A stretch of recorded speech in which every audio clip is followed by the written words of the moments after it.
October 7, 2023, nang biglang lumusob ang Hamas militants sa southern Israel. Sa pag-atake, mahigit 1,000 at 200 taong nasawi. Nasa 204 na po ang dinukot at ginawang hostage ng militanteng grupo. Kabilang sa mga pinatay ang 4 na Pilipino at 2 kababayan naman ang kasama sa mga hinostage ng rebelding grupo. Bunsod ng pinakamadugong pag-atake sa Israel, inilunsad ng pamahalaan nito ang giyera laban sa Hamas militant group at isinara ang lahat ng border ng Gaza. Nagpaulan ito ng airstrikes sa hilagang bahagi ng teritoryo, dahilan upang tumindi ang tensyon sa rehiyon at pangambahan ng paglala ng sitwasyon.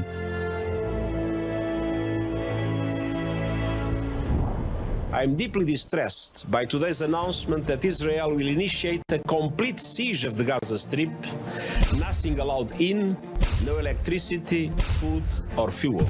Kabilang sa mga naapektuhan ng gulo ang mga overseas Filipino worker o OFWs, hindi lang sa Israel kundi maging sa Lebanon, dahil sa trauma at pangambang malagay sa peligro ang kanilang buhay at hindi na makapiling pa ang pamilya sa Pilipinas. Pinili ng ilan sa kanila ang umuwi na lamang ng bansa. Nagpasakdolo na ang mga ito sa gobyerno ng Pilipinas.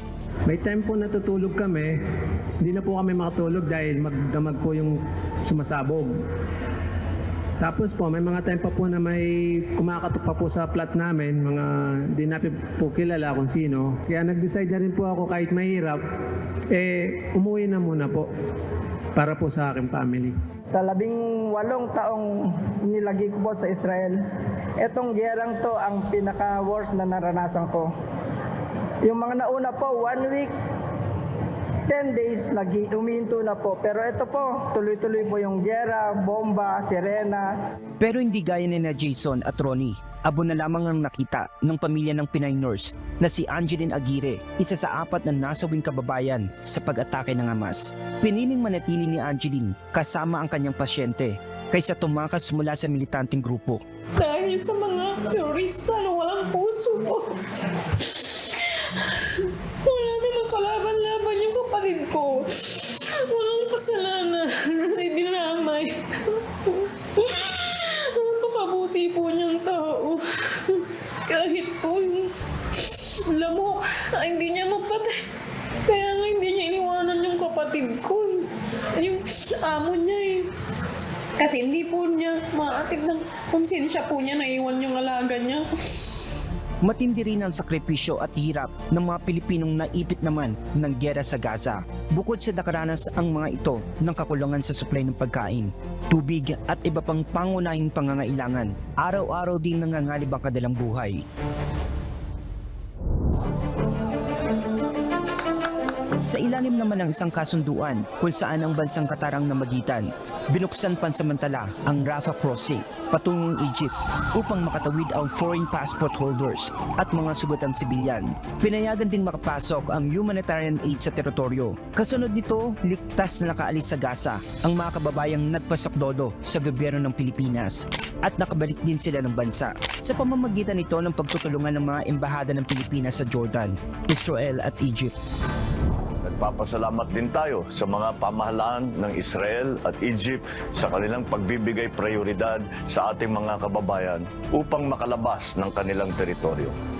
Kinikilala din natin ang mediation effort ng Qatar na siyang naging dahilan upang nagbukas muli ang mga border ng mga naturang bansa. Samantala, November 24 hanggang November 30, 2023, nang magkaroon ng kasunduan tigil putukan sa pagitan ng Israel at Hamas. Dito, nagpakawala ng 110 hostages ang militanteng grupo, kabilang na ang 2 Pilipinong unang naiulat na nawawala.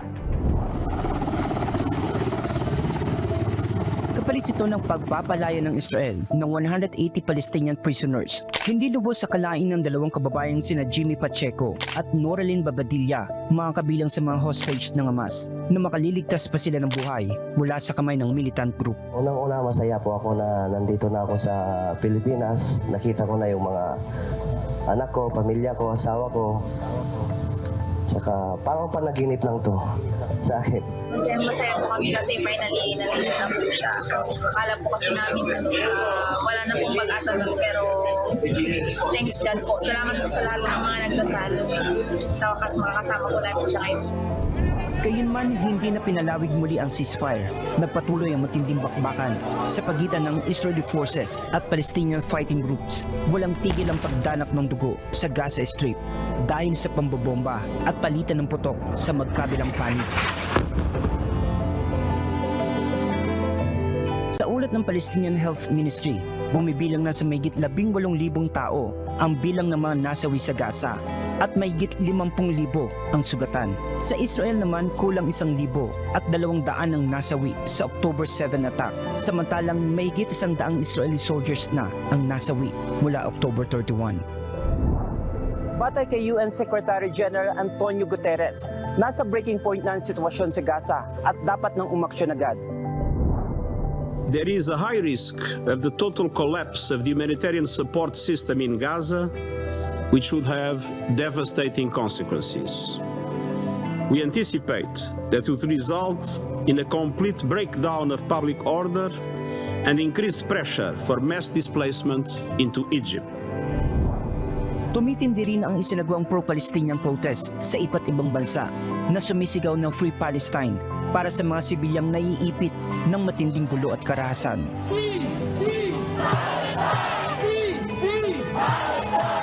Patuloy naman na naninindigan si Israeli Prime Minister Benjamin Netanyahu sa kanyang layunin sa gerang ito.